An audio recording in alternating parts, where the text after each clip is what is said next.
If this is the first one of these videos that you've seen, let me give you some context.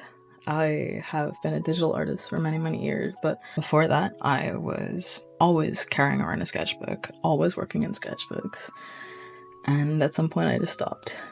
In an effort to bring that back into my practice, I have dug up a gold mine of my sketchbooks from back when I was at university studying illustration, because I kind of want to see what it was that I was drawing and why I was drawing it and how I was drawing it. So these are all kind of an evaluation of those things. So I have two sketchbooks today because one of them, there's not a lot in it, and they're both from around my first year at university.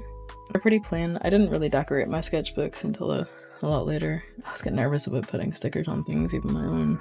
But I'll start with this big guy. I had a couple of books like this and I really liked them, but I clearly ripped a lot out of this one, like a whole section of pages. But we start with this weird thing. I don't know what it is, what I was thinking. I can't give any context. I'm so sorry. It was done with pro markers, but they bleed through. These look like some little Sebastian Morans because I was still really into BBC Sherlock. I don't know what these are. Some ideas for comics, maybe. I think this was from our life drawing class, but it looks like two of the people that I was in class with, like dancing. And this was the start of like some visual development I was doing for like a one-page comic about a woman whose partner had died, and the cello sort of became her.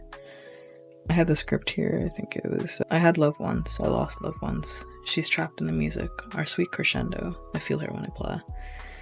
And the idea was that she would start playing the cello and gradually it would turn into her partner. Just because the body of a cello is supposed to echo the body of a woman, I guess, and I just sort of like that idea.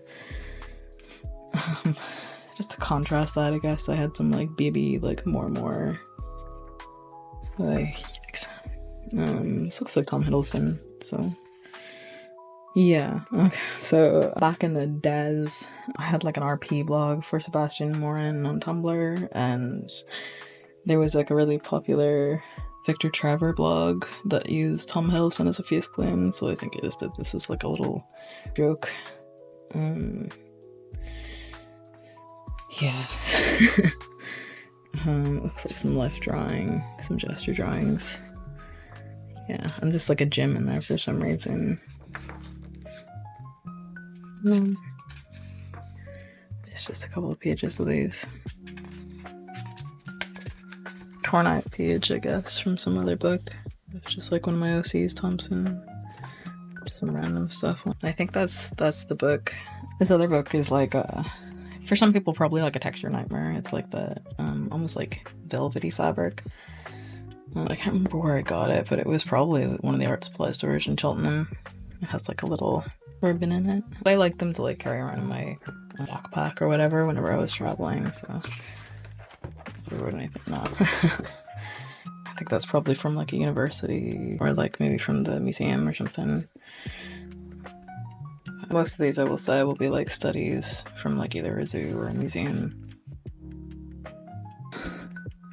I have a thing about ducks, like mallards in particular, that I really don't trust them because of their little dog masks. It freaks me out and I just want to know what they're hiding underneath it. Little dick. Little bat. Sleeping Beauty wolf headdress. Some stuff made from like some death museum. Oh yeah, there's the Lion King costumes, so it must have been in London that day.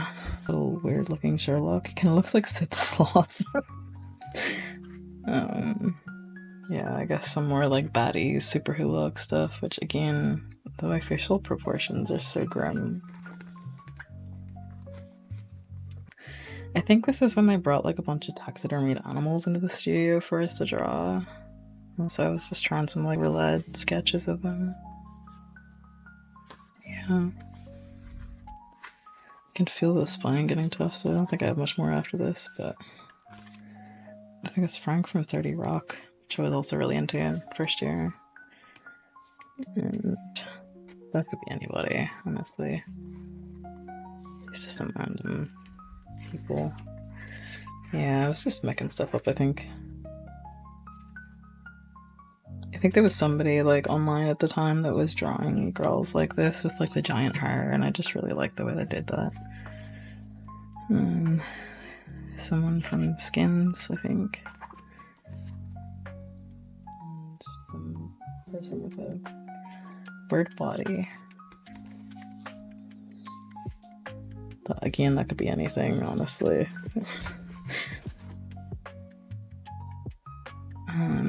That could be from Angel on the Radio, which I think I was still writing at the time. Yeah, these are kind of like shorter ones because you'll notice the theme, I never finish a sketchbook ever. I've never had the joy of finishing a sketchbook, really. My name is Charlie and I'm a weirdo. This is somebody else's handwriting, so that's bullying. But yeah, that's that. It's a shorter one again. Slowly cracking through them. I think I'm pretty much done with the sketchbooks for my first year, which means I get to open up some of my second year books, which were some of my absolute favorites.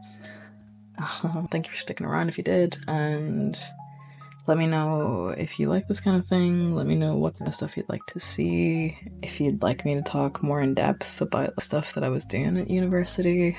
I kept like a lot of it saved in these blogs I might as keep, so I can go through some more of that stuff if you wanted. Otherwise, please consider liking, consider subscribing, and I'll see you in the next one.